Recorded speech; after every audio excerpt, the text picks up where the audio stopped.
19장 같이 읽도록 하겠습니다. 19장 1절로부터 18절까지 긴데 이 스토리니까 같이 읽도록 하겠습니다. 열왕기상 19장 1절로 18절까지. 아합이 엘리야가 행한 모든 일과 그가 어떻게 모든 선지자를 칼로 죽였는지를 이세벨에게 말하니, 이세벨이 사신을 엘리야에게 보내어 이르되, 내가 내일 이맘때에는 반드시 내 생명을 저 사람들 중 한 사람의 생명과 같게 하리라. 그렇게 하지 아니하면 신들이 내게 벌 위에 벌을 내림이 마땅하니라 한지라. 그가 이 형편을 보고 일어나 자기의 생명을 위해 도망하여 유다에 속한 브엘세바에 이르러 자기의 사환을 그곳에 머물게 하고, 자기 자신은 광야로 들어가 하룻길쯤 가서 한 로뎀나무 아래에 앉아서 자기가 죽기를 원하여 이르되, 여호와여, 넉넉하오니 지금 내 생명을 거두시옵소서. 나는 내 조상들보다 나지 못하니이다 하고 로뎀나무 아래에 누워 자더니, 천사가 그를 어루만지며 그에게 이르되, 일어나서 먹으라 하는지라.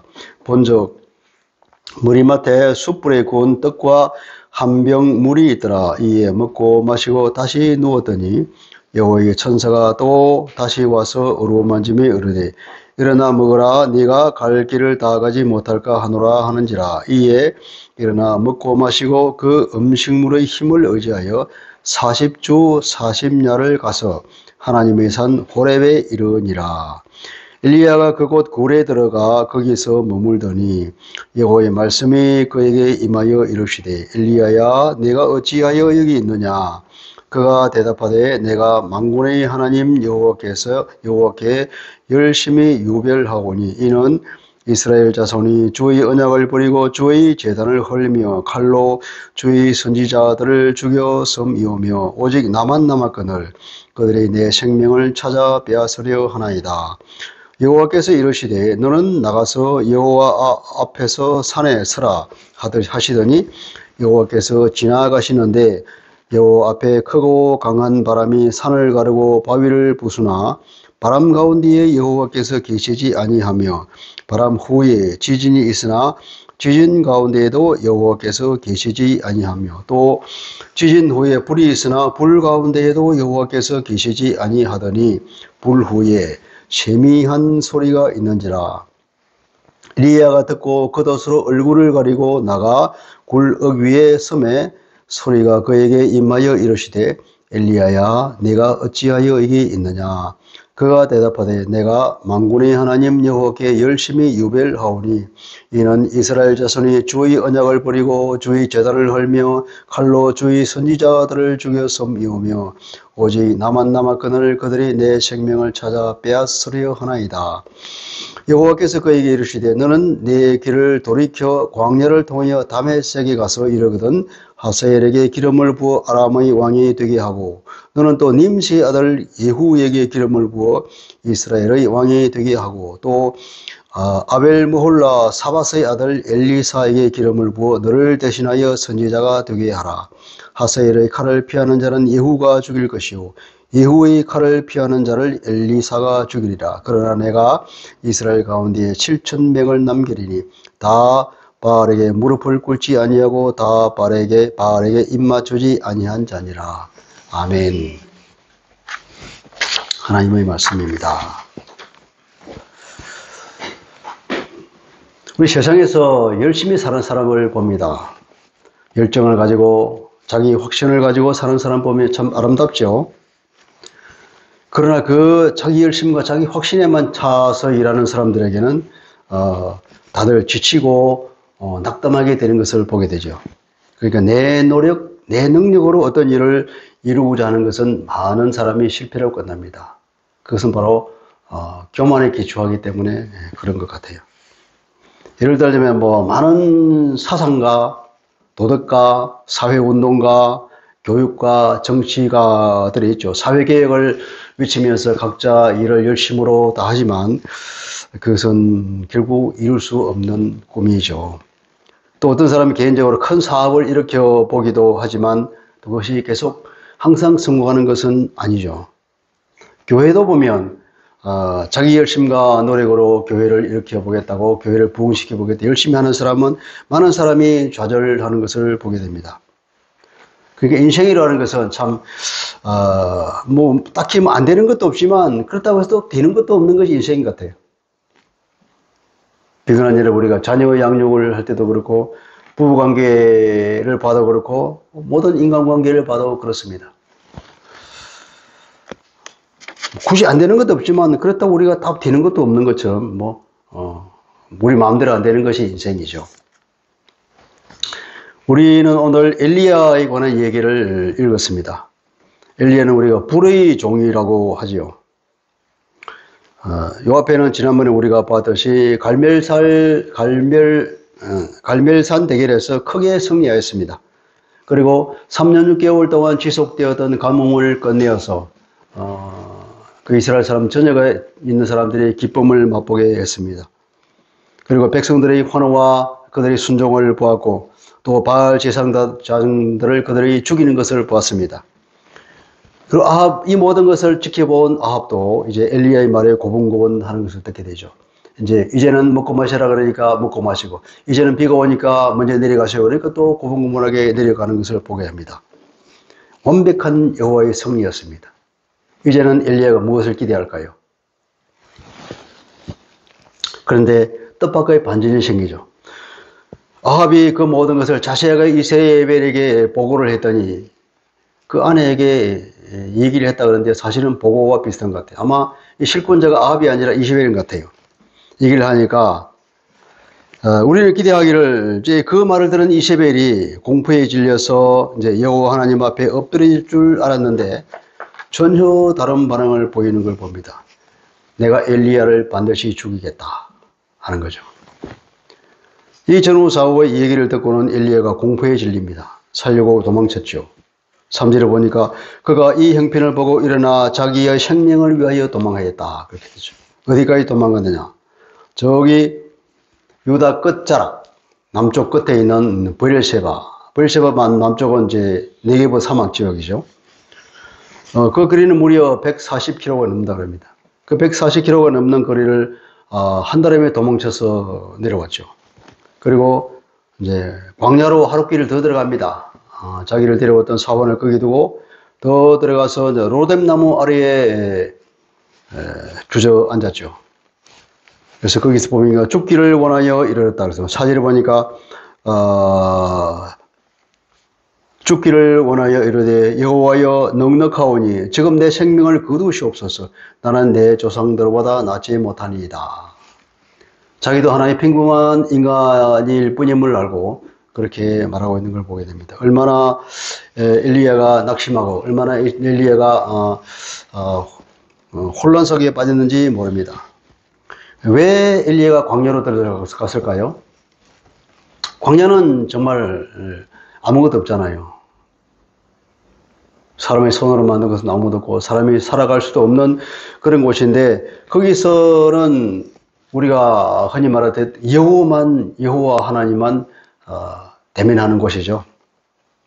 자기 성찰의 장소입니다. 아마 그래서 엘리야도 자기 성찰의 시간을 가지려고 이 광야로 들어간 것 같아요. 뭘 성찰했을까요? 자기도 평범한 한 인간인 것을 발견했겠죠. 그리고 그 세상의 두꺼운 벽을 절감했겠죠. 그리고 마지막 한 순간에 저 이세벨만 제거하면은 다시 이 땅에 부흥운동이 일고 회개운동이 일어날 것 같은데, 그 마지막 한 순간을 끝내주지 않으신 하나님에 대한 어떤 원망, 이런 것도 있었을 것 같습니다. 그리고 이 사람이 하나님께 기도하는 내용에 죽여달라고 그랬잖아요.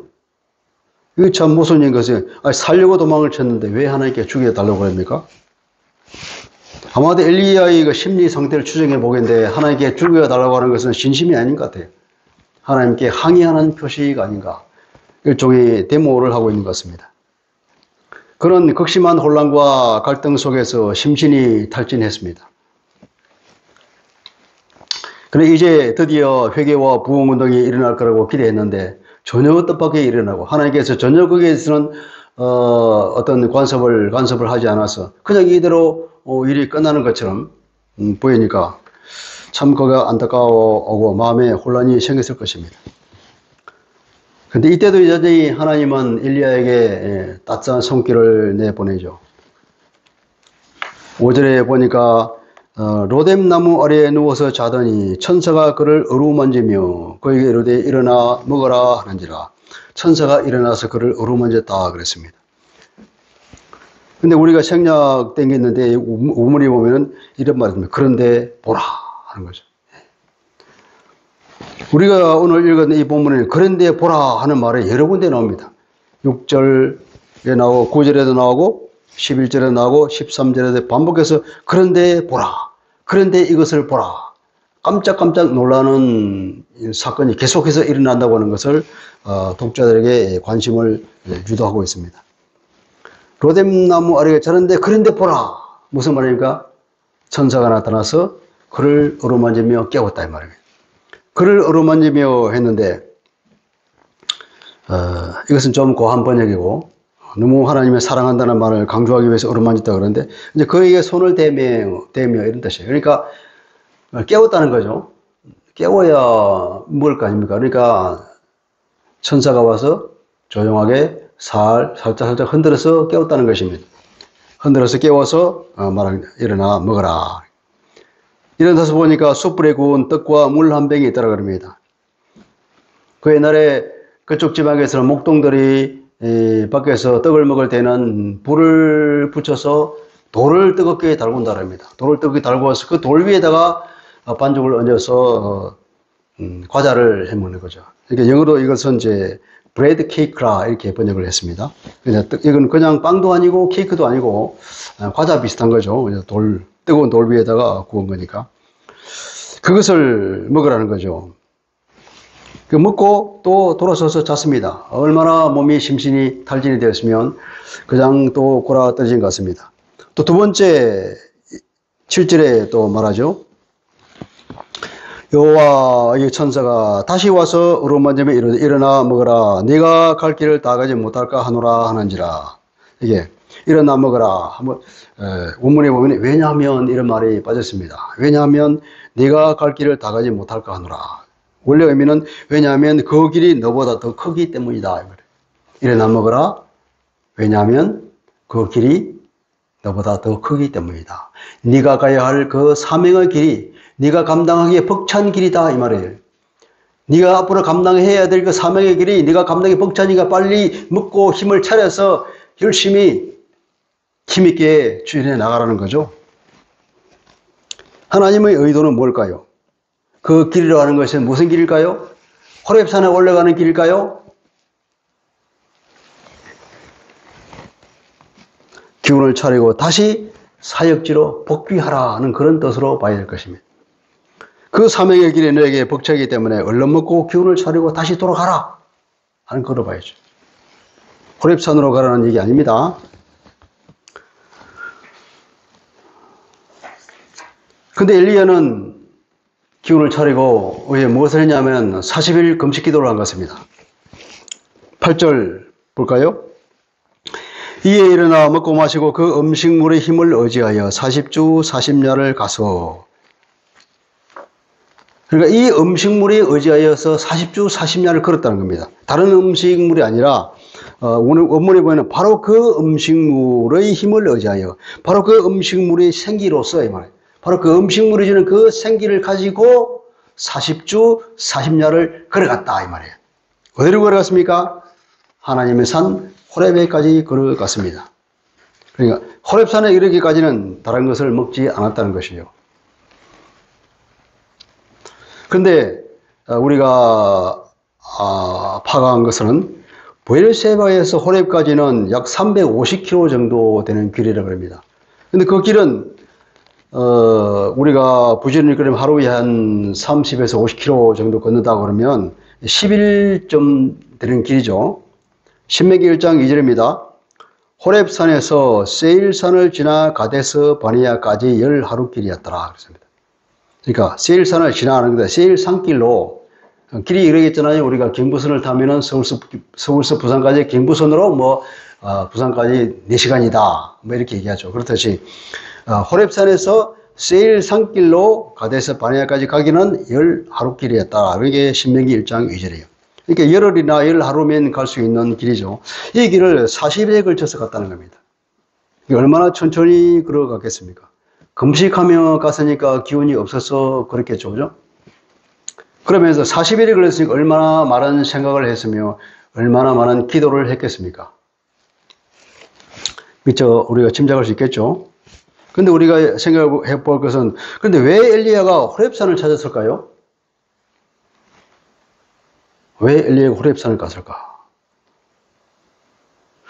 엘리야가 호렙산을 간 것은 자기 무의식적으로, 아마 자동적으로 그렇게 자기 발걸음이 향하지 않았냐.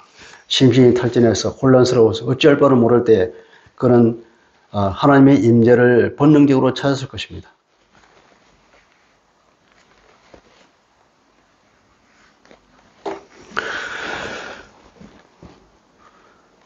그런데 그는 이제 호렙산에 가서 동굴에 은둔 생활을 합니다. 엘리야가 그곳 굴에 들어가 거기서 머물더니 그랬거든요. 굴에 들어가서 거기서 살은 거예요. 얼마나 살았는지 모르지만 굴에 들어가서 일정 기간 동굴 생활을 했습니다. 그 동굴이 어떤 동굴일까요? 그 옛날 모세가 거기서 하나님과 대면하며 하나님의 말씀을 받았던, 그리고 거기서 40일 금식 기도하면서 하나님의 말씀 받았던 그 장소 아니에요? 모세가 옛날에 너무 지쳐가지고 하나님께 투정을 부린 적이 있습니다. 하나님의 더 이상 내 혼자 못하겠으며 하나님이 같이 안 가면 못 가겠습니다. 그리고 데모한 적이 있거든요. 기억나죠? 그죠? 이스라엘 사람들이 우상 숭배를 하고 그리고 하나님 다시 용서해주고 그 이후에 하나님이 같이 안 가시면 저는 같이 안 가겠습니다. 내가 같이 간다니까. 진짜 가죠. 그렇게 여러 번 얘기하는 것을 우리가 출애굽기 33장에서 볼 수 있는데요. 출애굽 33장 18절부터 23절에 보면 이런 말씀이 있습니다. 모세가 이르되 원하건대 주의 영광을 내게 보이소서. 마지막으로는 이제 그렇게 말하는 거예요. 하나님 얼굴 한번 보여주세요. 그런 거예요. 모세가 너무 대담한 얘기를 하죠.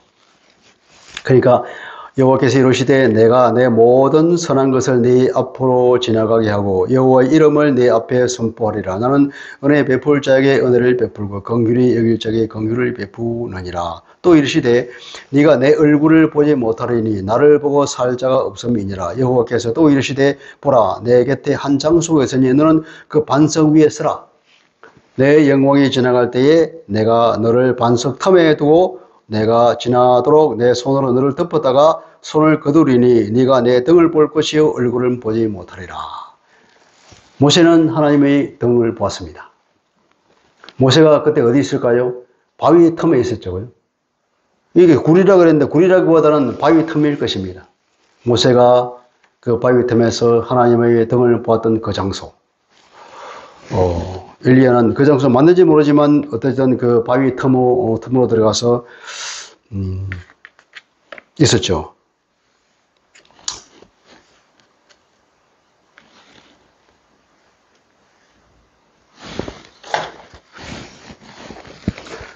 그런데 9절에 보면 또 이제 그런데 보라 하는 얘기가 있습니다. 그런데 하나님이 방문하신 거예요. 하나님이 다시 사랑하는 엘리야를 찾아오셨습니다. 하나님의 사랑은 참 끝이 없죠. 그런데 보라. 하나님의 말씀이 엘리야에게 임했다 그러거든요. 그에게 임하여 이르되 뭐라 그랬습니까? 엘리야야 네가 어찌하여 여기 있느냐. 여기는 웬일이냐 하는 말이죠. 근데 이 말이 무슨 말일까요? 엘리야야 네가 어찌하여 여기 있느냐. 네가 있을 곳은 여기가 아닌데 왜 여기 왔느냐 이 말일까요? 아니면 네가 내게 무슨 할 말이 있느냐 이런 말일까요? 그 과연 이게 무슨 말인가 해서 원문을 찾아봤습니다. 마 카레 포 엘리후 이렇게 말합니다. 마 레카죠. 마 레카란 말이면 영어는 what for you 혹은 what to you here 엘리야. 엘리야는 원문이 엘리후거든요. 엘리야야, 네가 여기에, 그러니까 영어로 말하면 what for you, what to you. 내게 무슨 일이냐? 너에게 무슨 일이 있길래? 이 말을만 보더라도 과연 이것이 정확히 하나님이 무슨 의도로 이런 말을 하시는지 모르겠어요. 네가 있을 곳이 아닌데 네가 여기 웬일이냐, 왜 여기 와 있느냐, 이런 책망의 말씀인지, 아니면 내가 내한테 괜히 할 말이 있냐, 그렇게 물으시는지 의도는 잘 모르겠어요. 근데 엘리야가 이렇게 대답합니다. 10절이죠. 그가 대답하되 내가 만군의 하나님 여호와께 열심히 유별하오니, 열심히 유별하다는 것은 내가 여호와를 위하여 질투를 질투했습니다, 이런 말입니다. 그러니까 심히 질투하다는 거예요. 내가 여호와를 위하여 아주 마음에 아주 불같은 질투가 일어났습니다. 왜냐하면, 그죠? 왜 질투가 일어나냐? 질투가 일어나는 이유는 뭐냐면 이스라엘 자손이 주의 언약을 버리고 주의 제단을 헐고 주의 선지자를 칼로 죽였기 때문입니다. 하나님을 대적하는 이스라엘 사람들을 보고 하나님의 입장에서 엘리야가 그 마음에 피 끓는 뜨거운 그런 질투 같은 마음이 일어났다는 겁니다. 하나님이 질투하는 하나님이잖아요. 그런 질투. 우리가 말하는 질투가 아니라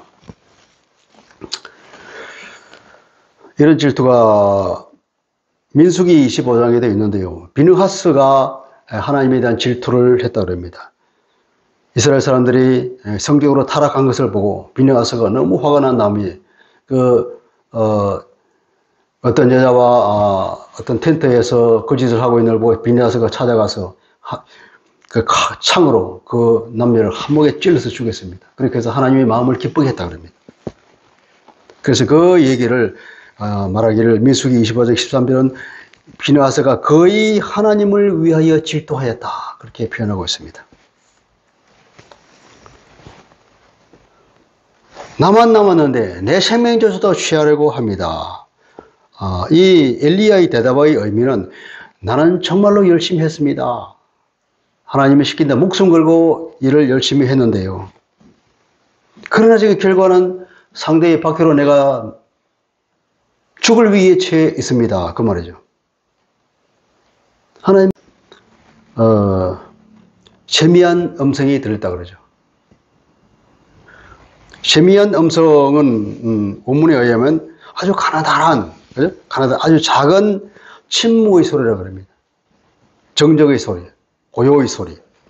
가나다란 침묵의 소리로 엘리야를 찾아오신 하나님을 보게 됩니다. 물과 불과 큰 이적을 베푼 엘리야는 아마 자기도 모르게 교만하게 되었을 것 같습니다. 이 일을 자기가 하는 줄 착각하게 되었죠. 그래서 자기 생각대로 되지 않다고 분통이 터졌던 것입니다. 그런데 하나님께서는 그 광풍과 지진과 불과 그런 대단한 것들은 계시지 않고 아주 조용한 가나다란 침묵의 소리로 엘리야를 찾아왔다는 거죠. 엘리야가 이걸 보고 깨달으라고 하는 것입니다.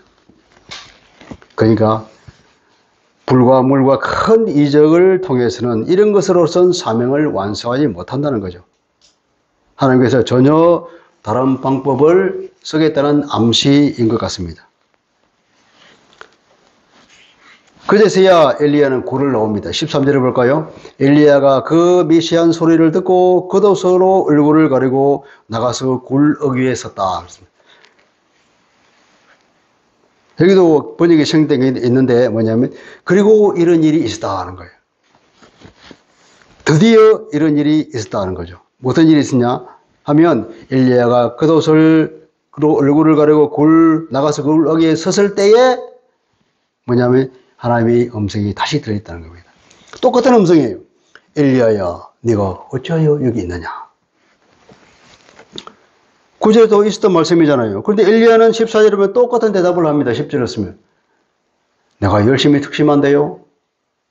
이스라엘 사람들이 하나님의 제단을 헐고 하나님의 법을 무시하고 선지자들을 다 죽였고 나만 남았는데 나조차 죽이려고 합니다. 두 번째 질문을 할 때에는 엘리야가 깊이 생각하면서 깨달아야 했었는데 동일한 답변만 하고 있습니다. 엘리야는 자기 생각 속에 아직도 갇혀 있습니다. 그러나 하나님께서는 질책하지 아니하시고 친절하게 엘리야에게 다시 사명을 주는 것을 보게 됩니다. 15절 16절입니다. 여호와께서 그에게 이르시되 너는 내 길을 돌이켜 광야를 통하여 다메섹으로 가라 하는 것입니다. 하나님이 하시는 말씀을 첫째 어떻습니까? 네가 왔던 길로 돌아가라 이 말이에요. 사명의 장소로 돌아가라. 네 사역지로 다시 돌아가라. 두 번째는 기름을 부어라. 누구에게 기름을 붓습니까? 하사엘에게 기름을 부어라. 예후에게 기름을 부어라. 엘리사에게 기름을 부어라. 하나님은 이들을 통해서 하나님의 심판의 일을 계속 하시겠다는 것입니다.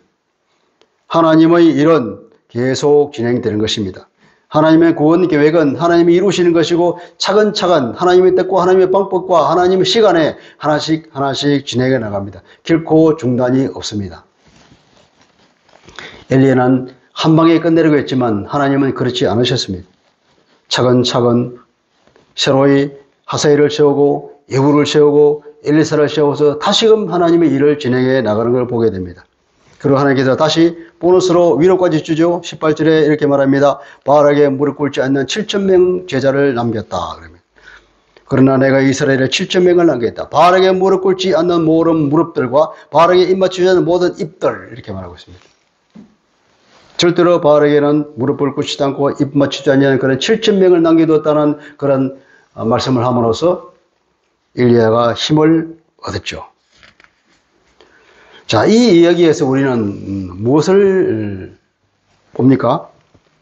이 얘기는 엘리야의 낙담의 얘기죠. 엘리야의 실패담입니다. 어떻게 보면.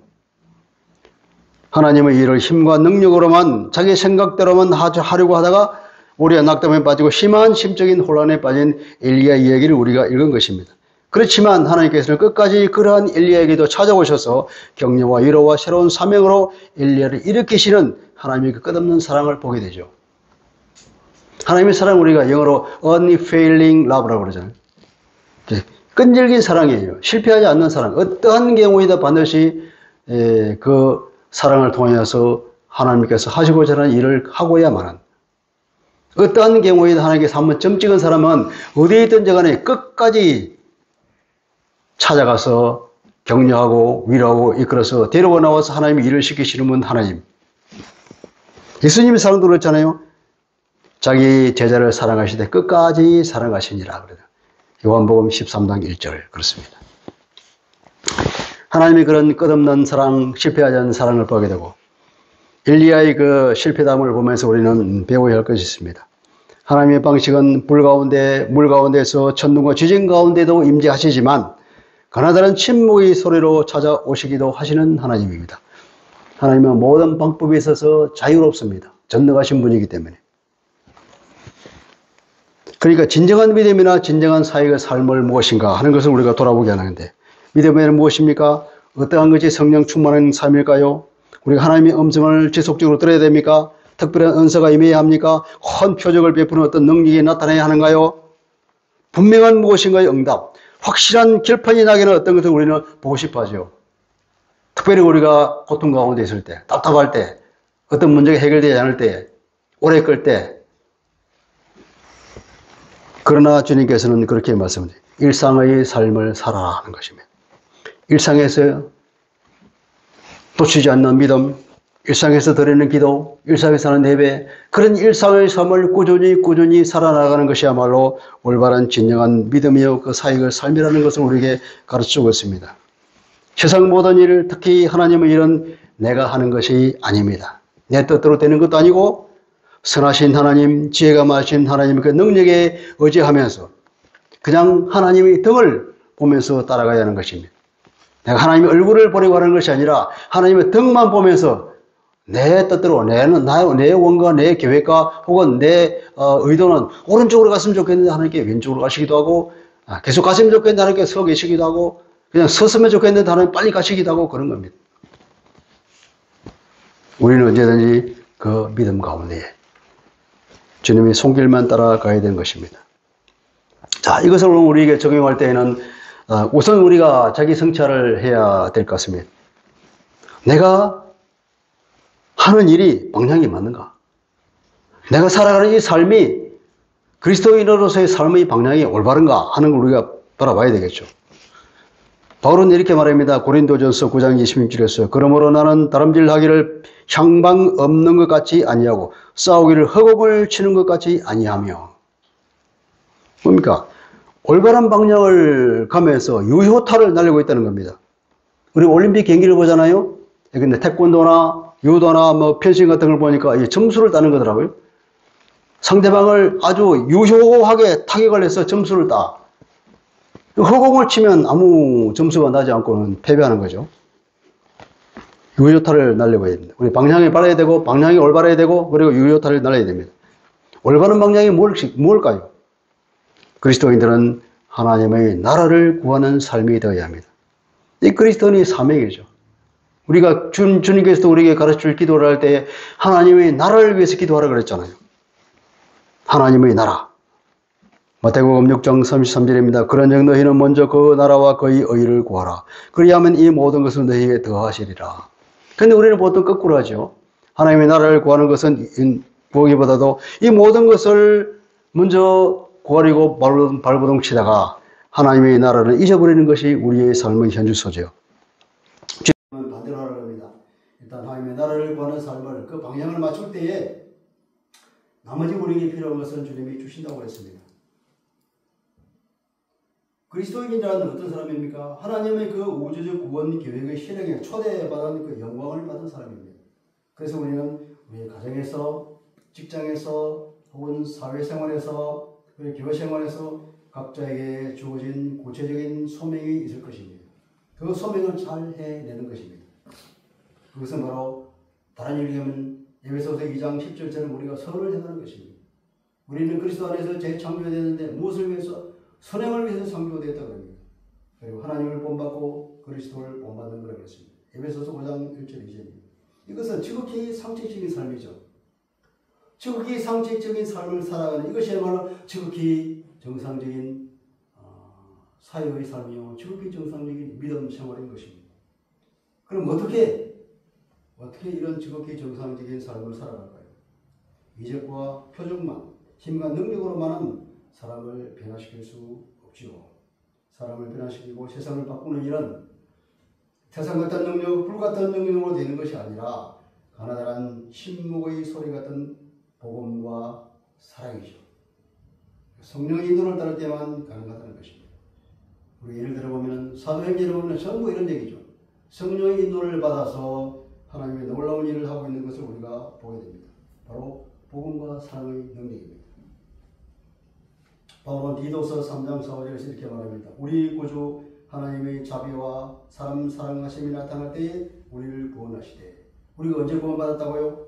하나님의 자비와 하나님의 사랑이 나타날 때 우리가 구원을 받은 거예요. 우리가 행한 바 우리 의로운 행위로 말미암지 않고 오직 그분의 긍휼하심을 따라서 중생의 시선과 성령의 새롭게 하심으로 하셨다. 하나님의 긍휼, 중생의 시선, 성령의 새롭게 하심. 이것은 우리가 구원을 받았지. 우리의 능력으로 우리 행위로는 전혀 우리의 구원을 이루는 것이 없다.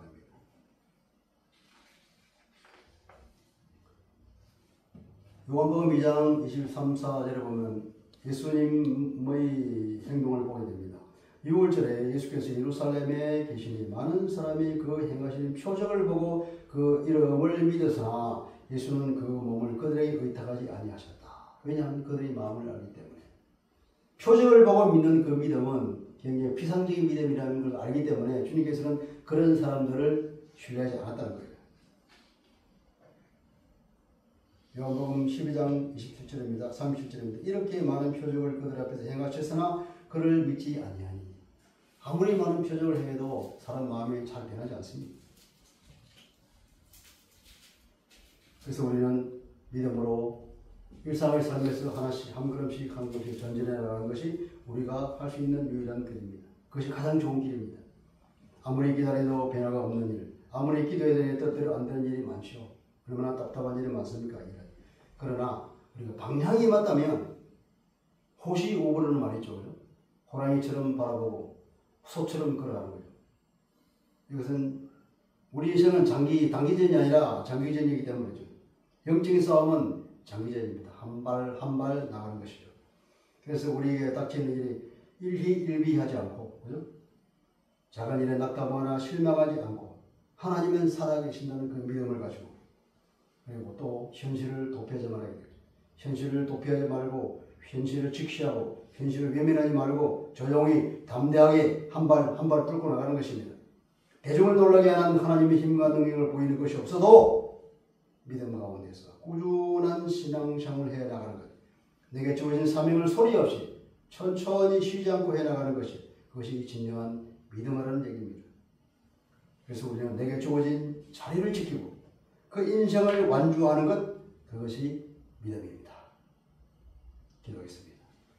아버지 하나님, 오늘 엘리야가 실패하는 현장을 보게 됩니다. 엘리야는 불의 종이고 대단한 능력을 행사했던 하나님의 놀라운 큰 종이었습니다. 그러나 그는 자기가 마치 그것을 하는 것처럼 대단한 하나님의 능력으로만 하나님이 일을 하시는 것처럼 착각에 빠졌어. 엄청난 혼란과 탈진 상태에 빠졌습니다. 하나님께서는 그런 엘리야에게도 조용히 찾아오셔서 참으로 가느다란 침묵의 소리를 그에게 알려줌으로써